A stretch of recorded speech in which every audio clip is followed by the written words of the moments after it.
Hello again, it's Blue Max. We're back with another Watcher of Realms video. We're going to go into part 2 of my series on kind of beginner information about GvG. Today we're going to be looking at GvG defense, and specifically we're going to talk about the main defender or tanks and healers that you should be using in this mode. And I'm going to let you in on a little secret. There's only a handful of tanks and healers that really are truly meta, truly good at GvG. So we're going to jump right in on that. Okay, so I'm going to go ahead and click on Gallery and come over here, and we're going to scroll down to our defenders. And I'm going to take a little bit of an interesting order. I'm going to go in the order in which the ease of obtaining these units rather than necessarily going with the first and top one. But before we do that, I do want to say one of my primary goals with this channel, oh, and by the way, if you don't want to listen to my spill, look at the chapter headings and you can jump over to my first piece of content. But one of my big goals with building this channel is to produce content that I find enjoyable, that I think is informative, and I think meets a certain quality standard. And generally speaking, in life, if you are reaching the right audience and you're doing the right thing, you're going to meet with success. So I'm definitely not begging for subscribers, but if you want to be a part of making this channel a success and helping me to build it and grow it, I'm currently, as of the time of this recording, at 440 subscribers, with the majority of those being from Warcraft Rumble days a long time ago. So let's set a first goal as being, let's hit 500 subscribers and then see where we can go from there. All right, back to our regularly scheduled activity. So the first GvG defender that is going to be pretty easy to get is going to be Torodor. So this is a non-ancient exclusive legendary lord, and you get the option to pick one of these after you clear Gear Raid stages 18 for Gear Raid 1, 2, and 3. And so oftentimes people pick Torodor because he's one of the best non-ancient exclusive units, or lords rather. And let's go into hero details and kind of look at him. So from an HP standpoint, 28k is pretty standard for a defender. He's a little bit low on the defense. And if we go in and look at his, that's what I want. If we look at his his talent is a defense reduction, which actually can be really handy with APOC 1, APOC 2. And the big one from a defensive standpoint is actually going to be right here. Hellfire Resurgence revives after the first death, restoring 50% HP. Revives, restoring 50% HP and rage. This is a talent, or rather a skill that you want to get leveled up. So basically, he's got a death save, and that's what makes Torodor a decent tank. The rest of his kit is really primed for doing offense, which is not what you want in a GvG tank. So he's not great, but he's not garbage either. That life save is a big deal.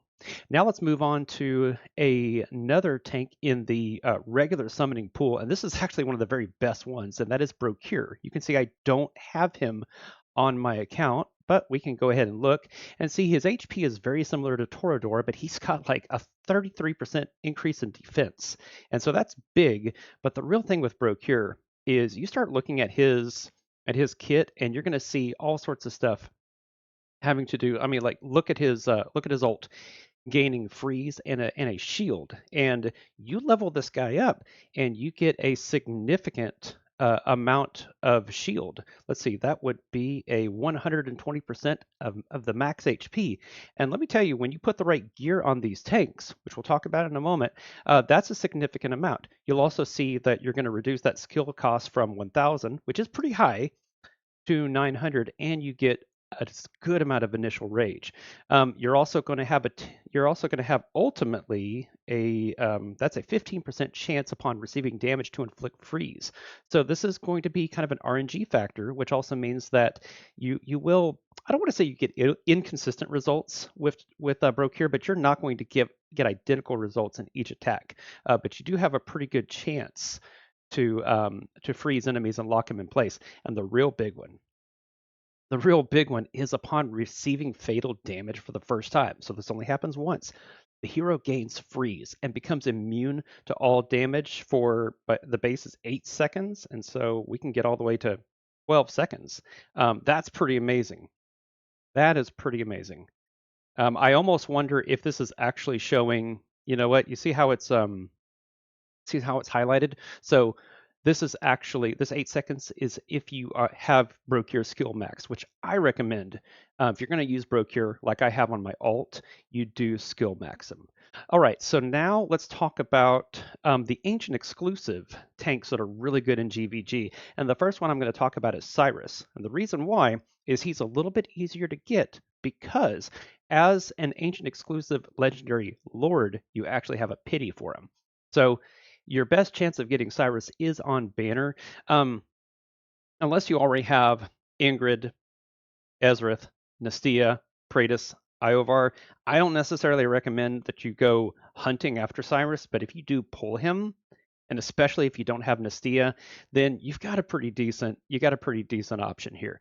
And his big one is right here, Lord of the Undead. Yeah, so when he receives fatal damage, Cyrus can sacrifice one of his summons. Cyrus has summons that happen at deployment, and if you get him awakened, I think it's awakened 3, he gets, yeah, an extra skeleton fighter when deployed, and when summoning skeleton fighter, there's a chance to do skeleton warrior, and upon death, he also summons another. So he typically just drops them. You know, if you're going to face an A0, you're going to get those summons immediately at the beginning of the fight. Now, the best way to run Cyrus, I'm going to actually go into the guild right now and show you his positioning. I want to say, oh, why do I? Yes, Ghost 768 has Cyrus. So let's click on this little magnifying glass, and I want you to look. He's actually pointing Cyrus to the back. So Cyrus has his back to the enemy, which from a strictly role-playing standpoint looks really weird, but here's why he's doing that. That's why this is meta. By putting those summons to the back, you're ensuring that as demon soldiers come in and attack, they're not killing the summons, meaning Cyrus actually has his death save.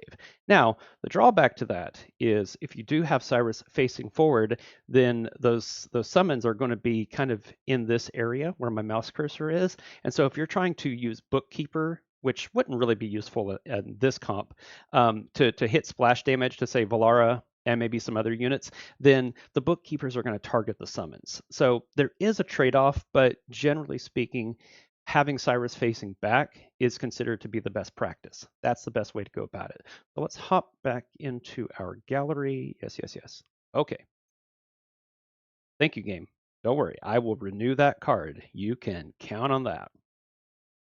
So Khadgrim is the best tank in the game. Full stop.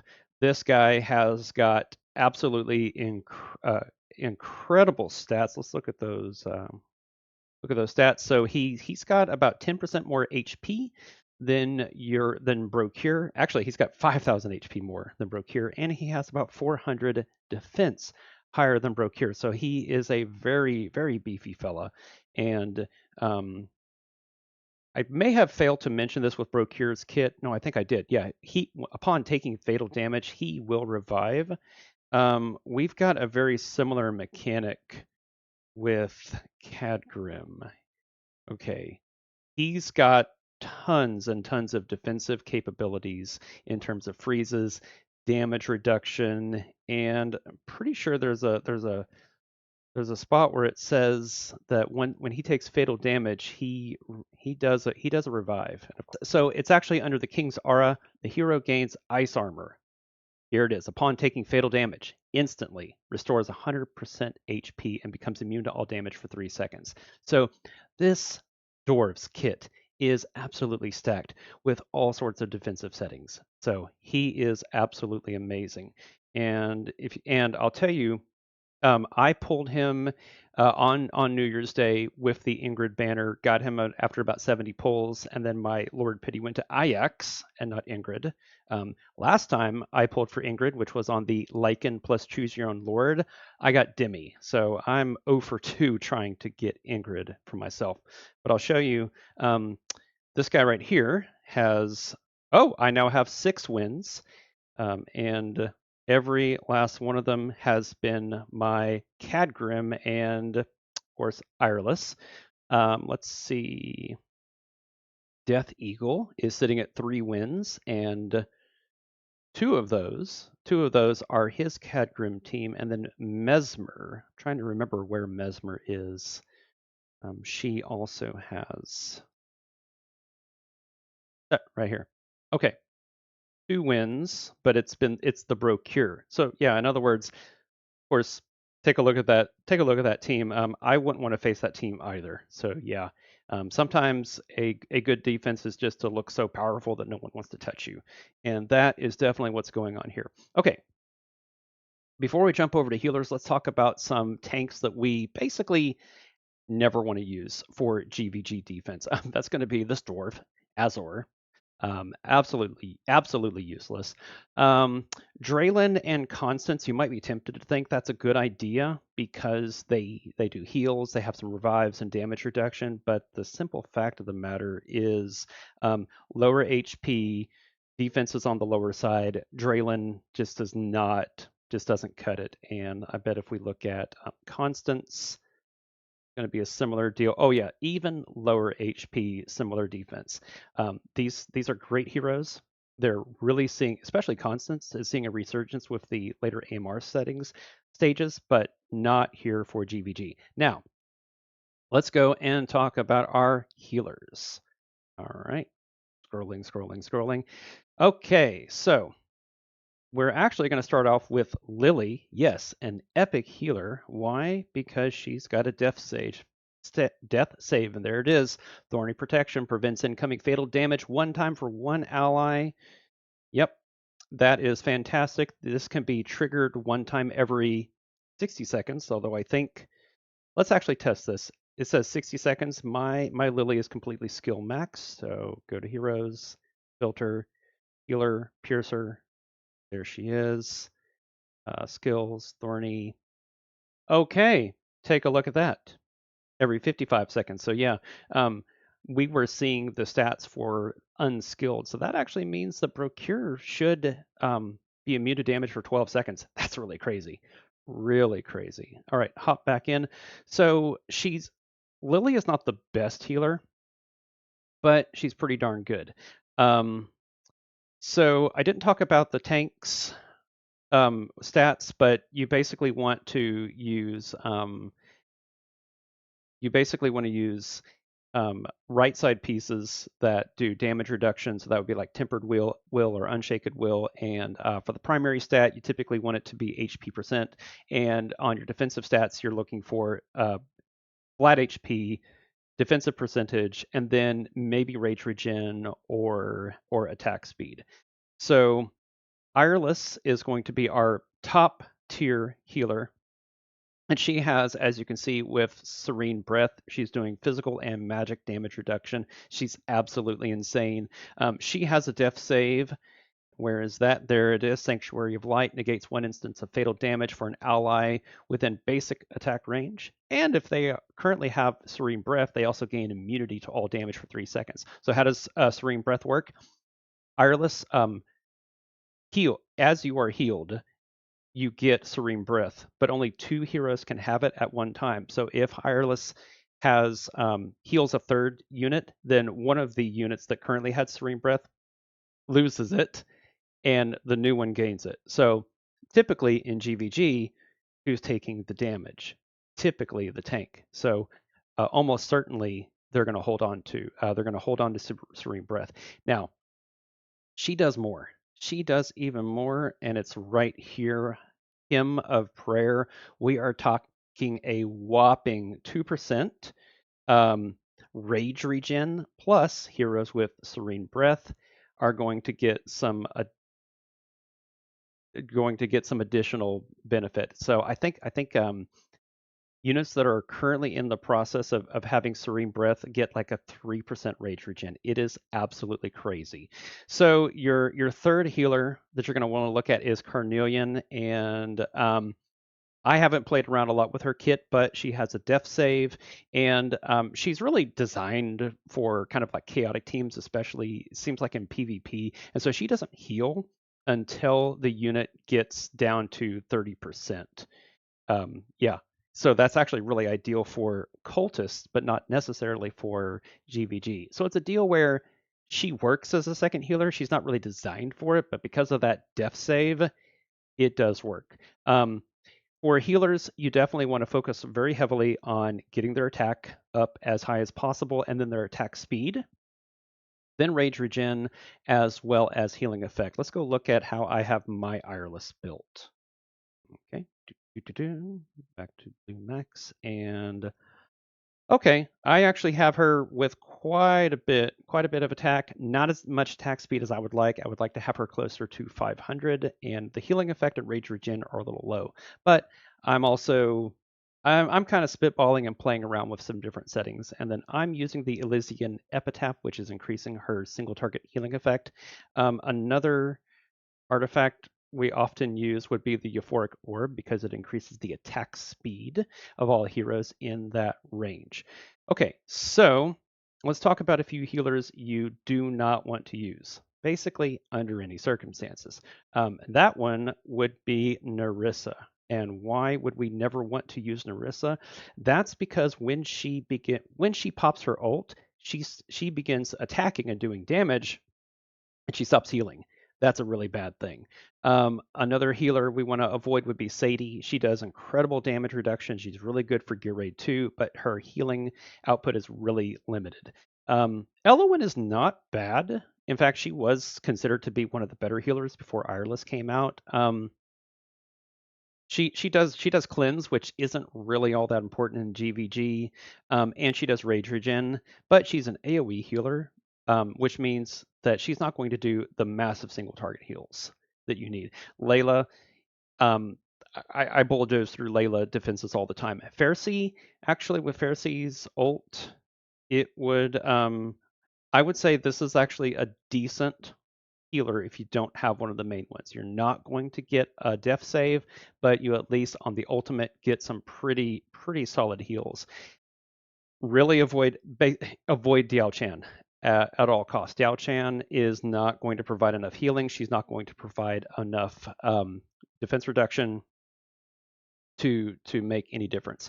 A good healer to use if you don't have one of these other decent healers would be Vortex. Vortex actually does some pretty rock solid heals and is built up with HP like Midan, but single target heal, added shields, not bad. I use Eunomia on my second account, and she actually does pretty good. I want to say she has attack speed increase on her ult. Dispels debuffs every 40 seconds, does not do any defense reduction, doesn't do any life save.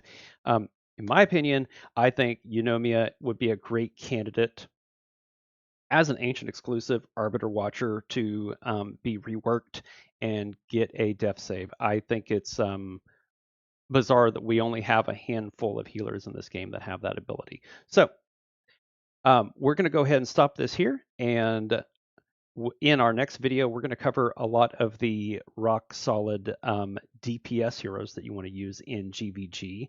And either in that video or in the following video, we're going to actually look in more detail, which we kind of already have, at what are some of the best team layouts and how you can really build your defense all the way from the tank, the healer, and your various DPS, all the factors you need to put into play to really make a rock solid defense.